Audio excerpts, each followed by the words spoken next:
네, 가정에서 함께하는 새벽 예배 10월 9일 월요일입니다. 온라인으로 함께 하시는 여러분을 환영하고 축복합니다. 이제 새 찬송가 212장 겸손히 주를 섬길 때 통일 찬송가 347장을 부르면서 시작합니다.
함께 기도하겠습니다. 주님, 10월 한 달 동안 영적 각성과 부흥을 위한 기도 제목들을 가지고 날마다 기도하고 있습니다. 오늘도 부흥을 위해 기도할 때 물이 바다 덮음같이 5대양 6대주가 주를 아는 지식으로 덮어지길 간절히 소망합니다. 그래서 모든 나라와 민족과 방언이 주의 말씀으로 거룩해지고 회개하고 예수님께 돌아오며 주께 헌신하는 영혼들이 아침 이슬같이 많게 해 주십시오. 지옥은 텅텅 비고 천국은 구원받는 영혼들로 넘쳐나길 원하는 것이 주님의 마음인 줄로 믿습니다. 우리 가족과 친구들 가운데 아직 예수 믿지 않는 자들이 있다면 이 해가 가기 전에, 그리고 개인적인 종말이 오기 전에 예수 믿고 구원받는 복을 허락해 주십시오. 이제 말씀을 듣겠습니다. 주님이 준비하신 레마의 말씀을 듣는 시간이 되길 간절히 소망하며 말씀이 육신이 되어 이 땅에 오신 예수 그리스도의 이름으로 간절히 기도드립니다. 아멘. 오늘 주시는 말씀 민수기 18장 1절에서 12절입니다. 여호와께서 아론에게 이르시되 너와 내 아들들과 내 조상의 가문은 성소에 대한 죄를 함께 담당할 것이요 너와 내 아들들은 너희의 제사장 직분에 대한 죄를 함께 담당할 것이니라. 너는 내 형제 레위 지파 곧 내 조상의 지파를 데려다가 너와 함께 있게 하여 너와 내 아들들이 증거의 장막 앞에 있을 때 그들이 너를 돕게 하라. 레위인은 내 직무와 장막의 모든 직무를 지키려니와 성소의 기구와 제단에는 가까이 하지 못하리니 두렵건대 그들과 너희가 죽을까 하노라. 레위인은 너와 합동하여 장막의 모든 일과 회막의 직무를 다할 것이요 다른 사람은 너희에게 가까이 하지 못할 것이니라. 이와 같이 너희는 성소의 직무와 제단의 직무를 다하라. 그리하면 여호와의 진노가 다시는 이스라엘 자손에게 미치지 아니하리라. 보라, 내가 이스라엘 자손 중에서 너희의 형제 레위인을 택하여 내게 돌리고 너희에게 선물로 주어 회막의 일을 하게 하였나니 너와 내 아들들은 제단과 휘장 안의 모든 일에 대하여 제사장의 직분을 지켜 섬기라. 내가 제사장의 직분을 너희에게 선물로 주었은즉 거기 가까이 하는 외인은 죽임을 당할지니라. 오늘 본문에서 하나님은 아론과 그의 아들들에게 제사장의 직분을 주시고 레위인에게는 제사장들과 협력하여 장막의 모든 일과 회막을 관리하는 직무를 주십니다. 직무를 주시면서 아론과 그의 아들들 그리고 그의 조상의 가문은 성소에 대한 죄를 담당할 것과 함께 아론과 그 아들들은 제사장 직분에 대한 죄를 담당할 것을 지시하십니다. 그러면서 7절까지 레위인들이 제사장들을 돕게 하라는 내용과 함께 주의사항들을 알려주십니다. 그렇다면 여기서 말씀을 더 깊게 연구하기 위해 묵상 질문을 하나 던지길 원하는데요. 여호와 하나님께서 이 같은 지시를 아론과 그 아들들에게 하신 이유가 무엇일까요? 많은 경우 그 본문에서 답을 찾을 수 있는데요. 5절을 한번 다시 보겠습니다. 함께 읽어볼까요? 이와 같이 너희는 성소의 직무와 제단의 직무를 다하라. 그리하면 여호와의 진노가 다시는 이스라엘 자손에게 미치지 아니하리라. 자, 그러니까 지금 여기서 하나님이 이런 지시를 내리시는 이유가 이전에 이스라엘에게 임한 여호와의 진노와 관련이 있다는 것을 알 수 있겠지요. 직무를 다하라. 그리하면 진노가 다시는 미치지 아니한다고 하니까요. 그렇다면 이전에 어떤 하나님의 진노가 있었을까요? 민수기 큐티를 계속 하신 분들은 잘 아시겠지만 민수기 16장에 보면 고라 외에 지휘관 250명이 당을 지어 모세와 아론을 거슬러 그 권위에 도전하는 모습이 나옵니다. 고라와 그에 관련된 사람들이 아론 가문의 제사장직을 탐을 낸 것인데요. 그래서 고라파라고 제가 부를게요. 이 고라파는 이스라엘 백성을 선동해서 모세와 아론을 대적하고 그들의 권위에 도전을 한 것입니다. 이 같은 도전은 고라 일당 중 이스라엘의 장자 루벤의 자손 엘리압의 아들 다단과 아비람의 비방으로 이어지는데요. 이들 또한 모세의 명령을 거역하면서 스스로 이스라엘의 왕이 되려 한다고 모세를 마구마구 비방합니다. 그리고 고라는 민수기 16장 19절에 보니까 이스라엘 온 회중을 이제 이렇게 회막문에 모아두고 모세와 아론을 계속 대적하게 되고요. 사태가 이 정도 되니까 여호와의 진노가 임하게 됩니다. 땅이 갈라지면서 고라 일당과 그들의 집과 고라에게 속한 모든 사람과 그들의 재물을 땅이 모두 이렇게 삼켜버립니다. 그리고는 여호와께로부터 불이 나와서 분향하는 250명을 불살르는 일도 일어나고요. 이 정도면 원망하거나 대적하는 일이 멈춰야 할 텐데 인간의 죄성이 얼마나 끈질긴지 그렇게 쉽게 끝나질 않습니다. 이스라엘 자손의 온 회중이 너희가 여호와의 백성을 죽였다고 하면서 다시 한번 모세와 아론을 원망하게 되지요. 이렇게 원망하면서 모세와 아론을 치려고 하니까 이번에는 연병이 시작되어 14,700명이 죽게 됩니다. 그러자 이스라엘 자손이 그제야 모세를 찾아와 이렇게 말하는데요. 어제 본문인 민수기 17장 12절과 13절에 이스라엘 자손이 모세에게 말하여 이르되 보소서 우리는 죽게 되었나이다. 망하게 되었나이다.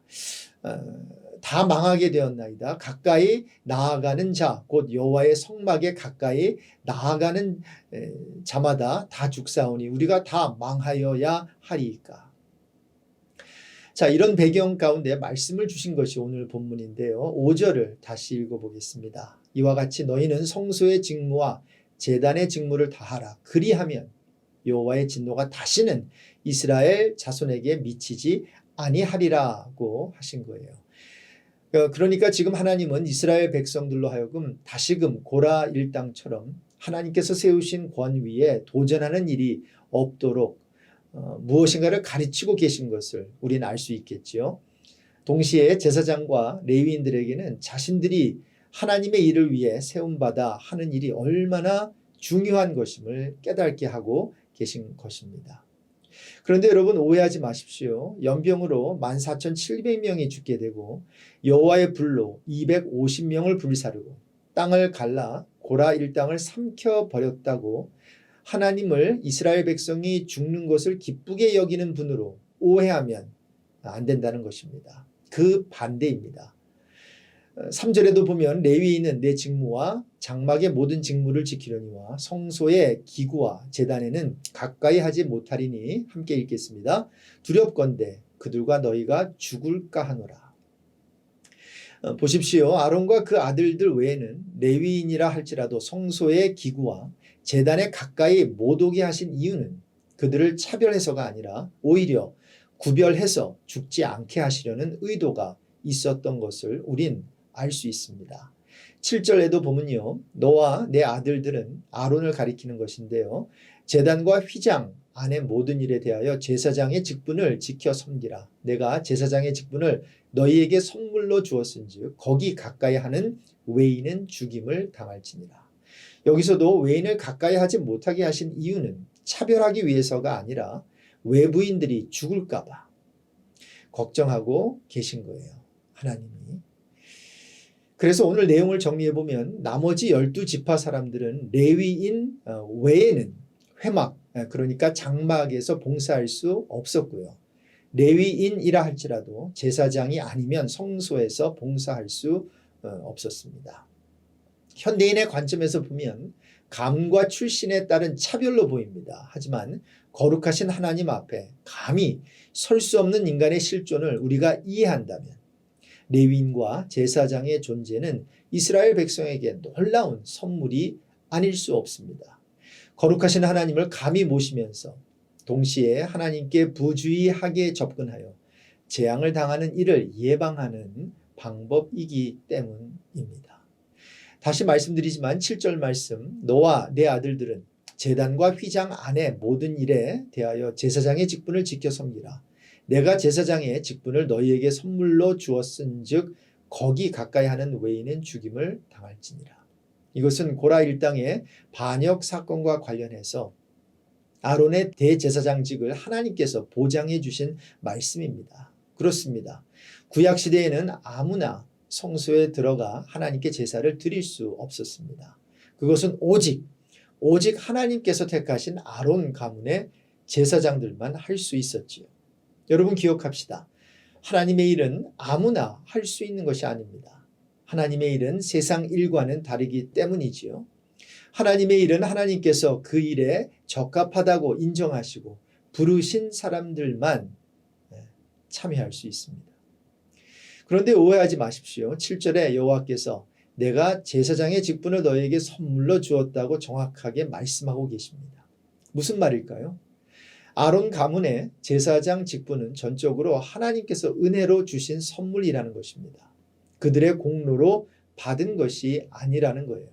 아론은 그가 제사장 직분을 맡을 만한 자격이 있어서 제사장이 된 것이 아닌 것을 우린 잘 알고 있습니다. 그는 금송아지 숭배 사건도 그렇고 모세 비방 사건 때도 큰 잘못을 범한 인물이었잖아요. 그럼에도 하나님은 어떻게 하세요? 그에게 제사장 직분을 맡기신다는 거예요. 아마 요즘처럼 투표 제도가 있었다면 아론은 평생 제사장이라는 직분을 받지 못했을 거예요. 따라서 그의 직분은 행위에 대한 보상이 아니라 하나님의 주권적인 은혜로 받은 것입니다. 행위에 따른 것이라면 그는 직분이 아니라 형벌을 받아 마땅했겠지요. 오늘날 우리가 받는 직분도 마찬가지입니다. 놀라운 사실이 있는데요. 오늘날 하나님께서는 주를 믿는 성도들을 영적 제사장으로 선택하시고 부르셨다는 것입니다. 그런 의미에서 모든 성도들은 참으로 복되고 영광스러운 존재들이 아닐 수 없습니다. 만인 제사장 설에 대해 혹시 오해가 있을까봐 말씀드리고 싶은 게 있는데요. 우리 모두가 이제 왕 같은 제사장이 되었다고 교회 안에 두신 그 직분들, 그러니까 목사, 교사, 장로, 집사와 같은 이런 직분들 사이에 구분까지 없어진 것은 아니라는 것입니다. 목사에게는 목사의 일이, 장로에게는 장로의 일이 있습니다. 목사가 아닌 사람이 목사의 일을, 장로가 아닌 사람이 장로의 일을 하는 것은 교회 질서를 위해 구분해 놓은 어떤 선을, 그 선을 넘는 행위이기에 우리가 특별히 조심해야 하는 부분이라고 생각합니다. 다시 말씀드리지만 하나님의 일은 세상의 일처럼 아무나 할 수 있는 게 아니기 때문입니다. 하나님의 일을 위한 직분들은 절대로 하찮은 게 아니지요. 그런 면에서. 사도 바울의 경우 그의 사도직에 대해 자기 직분을 영광스럽게 여긴다. 이렇게 얘기했습니다. 이번에 새로 직분을 받고 임직하게 되는 분들이 있는데요. 여러분의 직분을 영광스럽게 여기십시오. 이미 직분을 받으셨다면 받으신 직분을 목사든 장로든 안수 집사든 받으신 직분을 다시 한번 귀하게 여기셨으면 좋겠습니다. 그런데 여기서 한 가지 더 말씀드리고 싶은 게 있습니다. 이렇게 직분이 귀하지만 우리 모두는 직분과 상관없이 주 안에서 성도라는 신분을 하나님께서 주셨음을 잊지 않길 바랍니다. 교회 안에 특별한 직분이 없는 분들도 성도라는 아주 귀한 신분을 하나님께서 주셨음을 알면 좋겠습니다. 어떤 직분이나 직책보다 귀하게 여겨야 하는 것이 있는데 성도라고 하는 신분입니다. 성도는 말 그대로 세인트입니다. 한문을 풀어서 설명하면 거룩할 성의 무리도가 되겠죠. 그래서 정확히 말하면 saints, 복수형이죠. saints가 됩니다. 성도가 우리 입에 너무 익숙해서 그렇지 이 단어를 복수형이 아닌 단수형 명사로 사용할 경우 성자가 됩니다. 전에도 여러 번 말씀드렸지만 저의 비석에 박성호 목사가 아니라 박성호 성도, 즉 성자 박성호, Saint Amos Park, Saint Amos Park로 새겨지기를 원합니다. 목사는 이 땅에 있을 동안 잠깐 섬기는 직분입니다. 물론 영광스러운 직분이지요. 하지만 영원한 하늘나라는 목사라고 하는 직분을 갖고 가는 게 아니라 성도라고 하는 신분으로 가는 것이기에 우리의 묘지에 우리의 직분보다는 목사나 장로나 권사, 집사라는 직분보다는 성도라고 하는 우리의 신분을 적어두는 것이 더 적합하다고 저는 개인적으로 생각합니다. 결론입니다. 우리가 주님의 일을 할 때 우리의 책임의 분량과 한계를 정확하게 인식하고 있어야 한다는 것이 오늘 본문이 우리에게 주는 교훈입니다. 그리고 직분자로 부르셨을 때 그 직분자에게 주는 권한과 함께 책임이 따른다는 것도 오늘 본문을 통해 배우게 됩니다. 아론과 그 아들들은 제사장 가문으로 성소에 대한 죄와 함께 제사장 직분에 대한 죄도 함께 담당해야 했던 것처럼 말이죠. 여호와의 징계를 받은 고라 일당처럼 자기에게 주어진 권한이 아닌 남의 것을 넘보면 안 될 것입니다. 교회에서도 그렇고 직장에서도 문제가 생기는 이유를 보면요. 자기 권한이 아닌 남의 권한을 빼앗거나 넘볼 때 문제가 생기는 것 아니겠어요? 권한만 챙기고 자기 책임은 지지 않을 때 내가 속해 있는 공동체는 힘들어지지 않냐는 것이지요. 중요한 것은 교회 리더십은 주께서 허락하신 책임의 자리에서 성도의 유익을 위해 섬겨야 할 것이고 성도들은 주님이 세우신 교회 리더십의 권위를 인정하고 존중해 줘야 한다는 것입니다. 하나님이 세우신 권위에 대한 쉽지 않은 민수기의 내용을 며칠 동안 우리가 묵상했는데요. 오해가 없길 바라고요. 교회 리더십과 평신도 지도자들이 이렇게 함께 협력하여 멋지게 주의 일을 감당하는 우리 ANC 온누리 교회 온 성도님이 되시길 주님의 이름으로 축원합니다. 우리 함께 기도하겠습니다. 주님 감사합니다. 오늘 말씀을 묵상하면서 교회 공동체 안에 세워주신 질서가 있음을 알아 우리 각자의 그 본연의 자리에서 주님께 충성을 다하길 간절히 소망합니다. 세움을 받은 리더십은 권한만이 아니라 책임을 다함으로 성도들의 안위를 위해 섬기게 해 주십시오. 우리 교회의 머리 대신 예수 그리스도의 이름으로 간절히 기도드립니다. 아멘. 예, 이제 각자 기도 잠깐 하시고요. 삶의 터전으로 힘차게 여러분 달려나가시기를 바랍니다. 오늘도 안전 운전하시고 한 주 동안 건강하시길 바랍니다. 축복합니다. 샬롬.